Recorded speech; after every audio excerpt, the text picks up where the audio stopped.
16절에서 30절 말씀입니다. 사사기 19장 16절에서 30절 말씀입니다. 이미 저물매 한 노인이 밭에서 일하다가 돌아오니 그 사람은 본래 에브라임 산지 사람으로서 기브아에 우거하는 자요, 그곳 사람들은 베냐민 사람이더라. 노인이 눈을 들어 성읍거리에 행객이 있는 것을 본지라. 노인이 묻되 그대는 어디로 가며 어디서 왔느뇨? 그가 그에게 이르되 우리는 유다 베들레헴에서 에브라임 산지 구석으로 가나이다. 나는 그곳 사람으로서 유다 베들레헴에 갔다가 이제 여호와의 집으로 가는 중인데 나를 자기 집으로 영접하는 사람이 없나이다.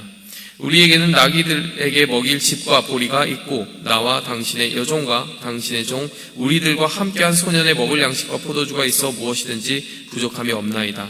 노인이 가로되 그대는 안심하라. 그대의 모든 쓸 것은 나의 담책이니 거리에서는 자지 말라 하고 그를 데리고 자기 집에 들어가서 나귀에게 먹이니 그들이 발을 씻고 먹고 마시니라. 그들이 마음을 즐겁게 할 때에 그 성읍의 비류들이 그 집을 에워싸고 문을 두들기며 집주인 노인에게 말하여 이르되 네 집에 들어온 사람을 끌어내라. 우리가 그를 상관하리라.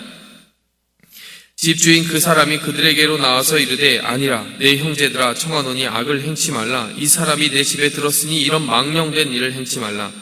보라, 여기 내 처녀딸과 이 사람의 첩이 있은즉 내가 그들을 끌어내리니 너희가 그들을 욕보이든지 어찌하든지 임의로 하되 오직 이 사람에게는 이런 망령된 일을 행치 말라 하나 무리가 듣지 아니하므로 그 사람이 자기 첩을 무리에게로 붙들어내매 그들이 그에게 행음하여 밤새도록 욕보이다가 새벽 미명에 놓은지라. 동틀 때에 여인이 그 주인의 우고한 그 사람의 집 문에 이르러 엎드러져 밝게까지 거기 누웠더라. 그의 주인이 일찍이 일어나 집문을 열고 떠나고자 하더니 그 여인이 집문에 엎드러지고 그 두 손이 문지방에 있는 것을 보고 그에게 이르되 일어나라 우리가 떠나가자 하나 아무 대답이 없는지라. 이에 그 시체를 나귀에 싣고 행하여 자기 곳에 돌아가서 그 집에 이르러서는 칼을 취하여 첩의 시체를 붙들어 그 마디를 찍어 12덩이에 나누고 그것을 이스라엘 사방에 두루 보내매 그것을 보는 자가 다 가로되 이스라엘 자손이 애굽 땅에서 나온 날부터 오늘날까지 이런 일은 행치도 아니하였고 보지도 못하였도다 생각하고 상의한 후에 말하자 하니라. 아멘. 네, 오늘 이 사사기 19장 16절에서 30절의 말씀은 사사기의 그 시대의 타락상이 가장 어둡고 정말 처절하여져 가고 있다는 것을 우리에게 여실히 보여줍니다. 이전 시간의 이야기를 우리가 기억할 필요가 있습니다. 에브라임 산지 구석에서 우거하는 한 레위 사람이 있었다라고 했습니다. 그 사람은 산지 구석에 있어야 하는 사람이 아니라 그 어떤 도회지에서 사람들을 영적으로 이끌어야 되는 사람이었는데 좀 멀리 떨어져 살았던 것 같아요. 자, 왜 그랬느냐? 우리가 단서로 살펴본 것은 첩을 가졌기 때문일 것이다. 이렇게 추정을 해보았습니다. 떳떳하지 못한, 영적으로 하나님이 허락하시지 않은 일들을 하면서 사명을 잊어버린 그 레위 사람의 모습을 보여주었습니다. 그런데 여차하여서 첩이 집을 나가버리게 되었고요. 그 첩이 집을 나가서 자기의 본 고향이었던 유다 베들레헴에 갔는데 그 도망간 첩을 다시 데려오기 위해서 이 사람이 먼 길을 떠납니다. 에브라임에서 유다까지 가죠. 거기서 장인을 만나고 장인과 너무 기분이 좋았던 모양이에요. 여러 밤을 함께 하면서 그 장인이 오늘도 묵고 가라, 내일도 묵고 가라 하면서 5날, 6날 아주 오랜 시간을 즐겁게 그들이 함께 대화하고 또 첩과 화해하고 함께 본 고향으로 가는 길이었습니다. 가는 길에 머물 곳을 택하기 원했는데 그래도 이왕이면 하나님을 믿는 성읍에서 우리가 머물자 하여서 고르고 고른 성읍이 어디입니까? 기브아라는 성읍이었습니다. 여부스, 당시의 예루살렘, 지금에 와서는 이제 예루살렘이지만 당시에는 이방인의 성읍이었던 여부스는 가지 말자. 이래서 고르고 골라서 기브아라는 곳을 갔습니다. 그런데 오늘 우리가 읽은 이 본문 말씀 보면은 눈을 비비고 다시 한번 확인하게 되는 일들이 벌어지게 된 것이죠. 베냐민 사람들이 머무는 그 기브아 고을에서 지금 이 굉장히 끔찍한 사건이 일어나게 된 것입니다. 우리가 이 부분을 보면서 첫 번째로 살펴볼 수 있는 것은 무엇입니까? 하나님은 어두움의 일들을 빛 가운데 드러내시는 분이시다라고 하는 것을 첫 번째로 우리가 살펴볼 수 있어요. 또 두 번째로 우리가 살펴보게 될 것은요, 하나님은 약자의 고통과 눈물을 외면하지 않으신다. 자, 이 두 가지를 한번 살펴보려고 합니다. 하나님의 어두움의 일들을 드러내신다라고 하는 것을 우리가 어떻게 살펴볼 수 있느냐? 자, 오늘 이 사사기 본문 말씀을 보면요, 우리가 언뜻 생각하기에는 레위 사람과 노인은 별로 잘못한 것이 없고, 이 마을 사람들이, 특히 비류라고 지금 여기 묘사되어 있는 사람이 와서, 사람들이, 불량배들이 몰려와서 문을 두드리면서 그 사람을 끌어내라, 우리가 상관하리라, 성폭행하리라 라고 이야기하는 그 장면에서 오직 그들만이 가해자고 그들만이 영적으로 무너져 있다라고 생각하기가 쉽습니다. 그 모습 자체가 주는 충격이 크기 때문입니다. 1차적으로 오는 충격이 바로 거기서 오거든요.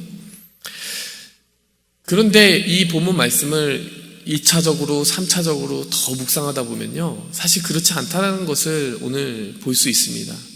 사실은 여기 이 본문 말씀에 등장하는 모든 사람들이 다 어둠에 잠겨 있습니다. 어둠에 잠겨 있다는 것은 말씀에 무지하고 굉장히 영적으로 어두운 선택들을 하고 있다는 것이에요.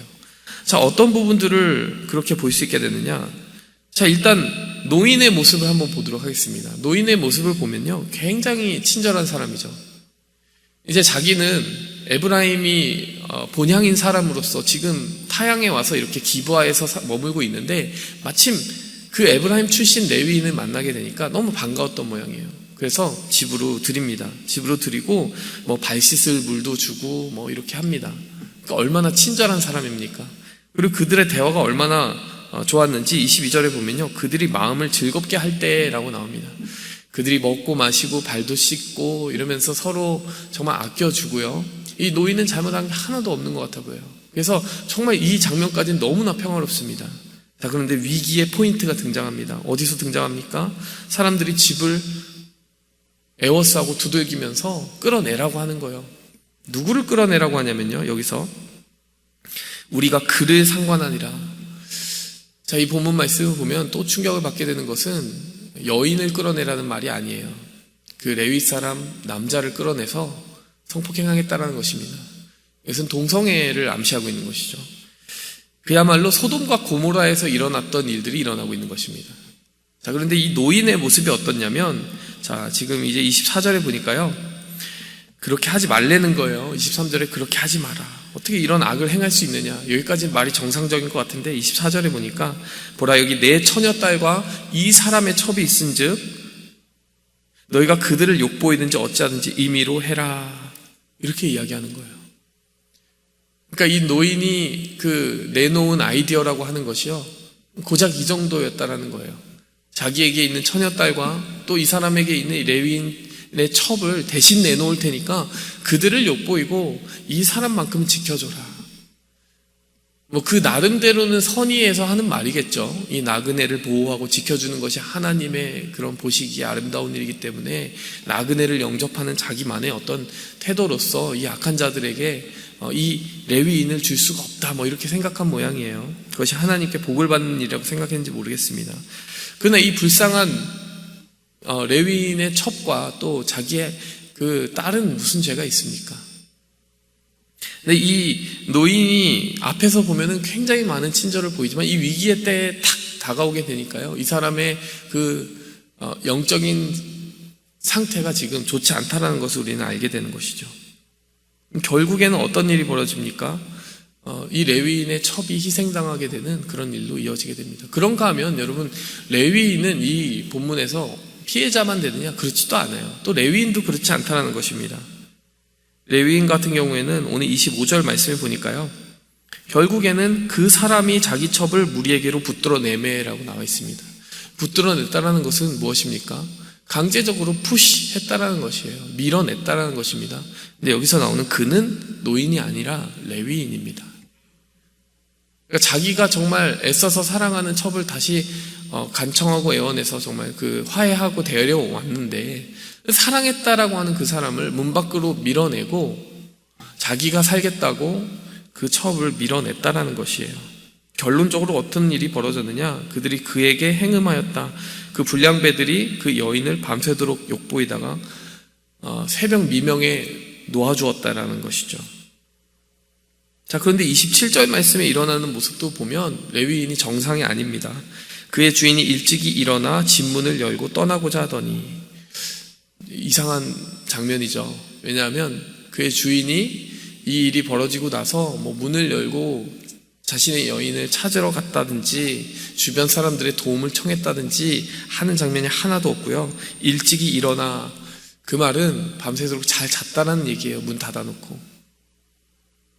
집문을 열고 떠나고자 하더니 그냥 떠나고자 했다라는 것입니다.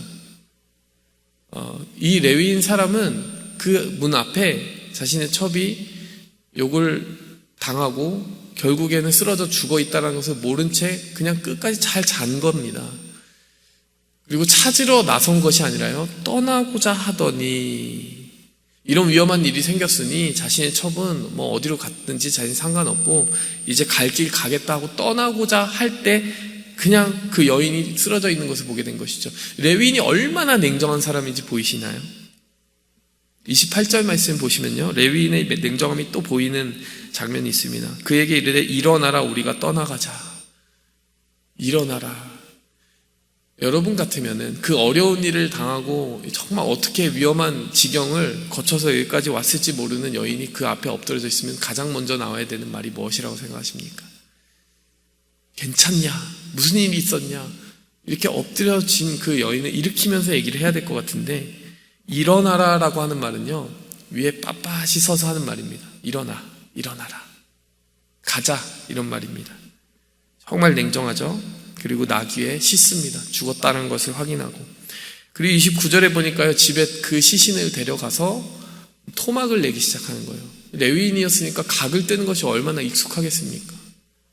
이 망령된 일이 일어났다는 것을 12지파에 알리고 싶은 거예요. 그것은 이해하지만 정말 어떻게 보면 레위인이 굉장히 냉정한 모습을 보여주고 있습니다. 자, 이 본문 말씀의 포인트를 보면 정상인 사람이 하나도 없다라는 거예요. 기부하라고 기껏 고르고 골라서 하나님의 성읍이라고 가서 만난 곳에서 불량배들이 와서 지금 요구하는 것이 소돔과 고모라에서 일어났던 일과 똑같은 판박이가 일어나고 있고요. 그런가 하면 이들을 처음으로 정말 환대하고 맞아주었던 그 노인의 인자한 모습은 온데간데 없이 자신의 처녀딸과 레위인의 첩을 내놓겠다라고 하는 말을 하질 않나. 그런가 하면 또 레위인은 이렇게 곱씹어보면 볼수록 너무나 냉정한 그 모습을 보여주면서 이 사사기 19장의 모습을 통해 우리가 알게 되는 것은 이 곳에서 지금 이 고을에서 어둠에 빠져있는 사람은 그 불량배들만이 아니었다라는 사실입니다. 이스라엘의 그 영적인 타락상을 보여주는 대표하는 이 캐릭터들은 그들만이 아니라 이 모든 한 사람 레위인과 또 그 노인과 그 모든 이야기를 둘러싼 사람들이 다 어둠에 잠겨 있었다는 거예요. 어떤 촉발되는 사건과 계기가 없었을 때는 다 평화롭고 즐겁고 즐겁게 이야기하고 환담했지만 결국에는 그 어둠의 균열을 하나님은 드러내기 원하셨다는 것입니다. 우리가 한국의 그 지금 상황을 보면요, 저는 이런 생각도 하게 돼요.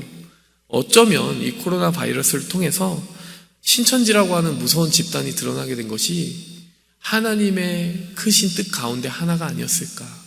30만 명의 사람들이 무려 30만 명의 사람들이 붙잡혀 있고 자발적으로 붙잡혀 있고요. 그것도 8만 명 이상의 젊은이들이 자신의 미래며 진로며 가족이며 다 포기하고 그 이단과 교주가 재림 예수라고 믿고 있는 상황이 결코 정상이라고 할 수 없죠. 근데 교회도 나서서 어떻게 하지 못하고 뭐 사회가 경각심을 충분히 가지는 것도 아니고 그 어둠의 일들이 점점 커져가면 어떤 일이 벌어졌을까 생각하면 너무 아찔합니다. 그들이 정치인들에게도 손을 넣고 자신이 원하는 정치인들을 출마시키려고 한다든지 또 로비하려고 한다든지 심지어는 자기들의 사람들을 당선시키려고 하는 정황까지 발견이 됐어요. 그러니까 우리가 생각하는 것보다 굉장히 무서운 일들이 한국에 벌어지고 있었던 것이죠. 이 어둠의 일들을 하나님은 가만 놔두지 않습니다. 하나님 이 사사기라는 시대를 다시 한번 새롭게 갱신하시기 위해서 아픈 환부를 도려내는 일들을 하시는 거예요. 그래서 우리의 삶 속에 이것을 적용해 본다면 때로는 하나님께서요, 평안이 아닌 평안을 주실 때가 있습니다. 이게 무슨 말이냐? 우리 가운데 버려야 되는 죄가 있거나 숨겨진 것들이 있을 때 하나님은 그 판을 뒤집으실 때가 있습니다. 흔드실 때가 있습니다. 회개해라, 돌아와라. 그것이 일시적으로는 우리의 평안을 앗아가는 것처럼 보이고 아픈 것처럼 보이지 몰라도 하나님이 그 과정을 거치면 우리 가운데 있었던 어둠이나 아픔을 드러내고 도려내고 수술한 후에는 더 큰 온전한 평안이 찾아올 것이다 약속하는 약속이 그 안에 담겨 있음을 기억해야 됩니다. 하나님은 이유 없는 고난과 아픔을 주지 않으십니다. 오늘 이 본문 말씀은 이렇게 정말 어두움에 짙게 드리운 어떤 정말 입으로 담기에도 어려운 일들이 일어난 상황을 우리가 보게 되지만, 결국에는 하나님께서 잠들어 있는 이 세대를 깨우시기 위해서 이 상황을 사용하신 거예요.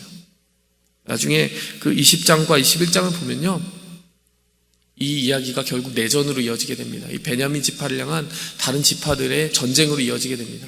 그 또한 아픈 이야기입니다. 하지만 다른 이방 민족, 그 우상 숭배하는 이방 민족들 앞에서 한번 길을 떨치고 제대로 연합해 본 적도 없는 이스라엘이 비로소 영적으로 각성하고, 이런 망령된 일이 있었다니 하면서 회개하고 대각성하는 계기가 되는 장면이 바로 이 19장에서부터 시작됐다는 것을 보게 됩니다. 우리가 이 말씀을 통해서 기억하고자 하는 그것은 바로 어둠의 때에 하나님이 주시는 그 깨우침과 경종, 그것이 아프기만 한 것은 아니다. 어둠의 일들을 드러내시는 하나님의 빛은 항상 우리를 선한 곳으로 이끌고 완전한 치유와 평강의 곳으로 이끈다는 것입니다. 우리가 이 세대를 위해서 기도할 때, 지금의 때를 위해서 기도할 때 유례 없는 이 아픔, 이런 일은 전에도 들어보지 못하였도다. 오늘 이 본문 말씀에 등장하는 글귀입니다. 이런 일은 들어보지 못하였도다. 이때야말로 우리가 회개하고 돌아보고 또 온 교회가 새롭게 될 만한 귀중한 기회를 하나님이 주신 것임을 깨닫고 그렇게 각별히 깨어있기를 원합니다. 그것이 하나님의 나라의 백성들이 감당해야 될 중보의 몫인 줄 믿습니다. 우리가 다음 시간에는 약한 자들을 살피시는 하나님에 대해서 오늘 다루지 못한 나머지 이야기를 하겠는데요, 오늘 우리는 기도할 때 이렇게 어두움의 일들을 드러내시는 하나님 선하게 행하여 주시옵소서. 함께 기도하며 나가겠습니다. 하나님 아버지, 감사합니다. 우리의 눈에 보기에는 이 본문 말씀이 정말 평안할 수가 없는 상황이 일어나고 있습니다. 하지만 하나님이 없는 일을 만들어내신 것이 아니라 겉으로 유지되는 그 평안의 깊은 곳에 이미 무너져가고 있었던 한 사람 한 사람의 비정상을 드러내시고 그 어두움과 타락을 빛 가운데 나타내시려고 이 상황들을 사용하신 것을 깊이 생각하기 원합니다. 하나님 아버지, 하나님의 이름으로 일컬음 받는 주의 백성들이 하나님의 백성답지 못할 때 하나님 이런 아픔의 시대를 맞이하기도 한다는 것을 오늘 말씀을 통해 깨달으면서 하나님 이 세대를 위해 우리가 다시 한번 기도의 중보자로 하나님 이 어두운 세대, 코로나의 바이러스의 정말 어두운 세대를 밝히는 빛으로 한 사람 한 사람 쓰임받기 원합니다. 중보의 입술을 허락하여 주시옵소서. 예수 그리스도의 이름으로 감사하며 기도하였습니다. 아멘. 하늘에 계신 우리 아버지여, 이름이 거룩히 여김을 받으시오며 나라의 임하옵시며 뜻이 하늘에서 이룬 것 같이 땅에서도 이루어지이다. 오늘날 우리에게 일용할 양식을 주옵시고 우리가 우리에게 죄 지은 자를 사하여 준 것 같이 우리 죄를 사하여 주옵시고 우리를 시험에 들게 하지 마옵시고 다만 악에서 구하옵소서. 백의 나라와 권세와 영광이 아버지께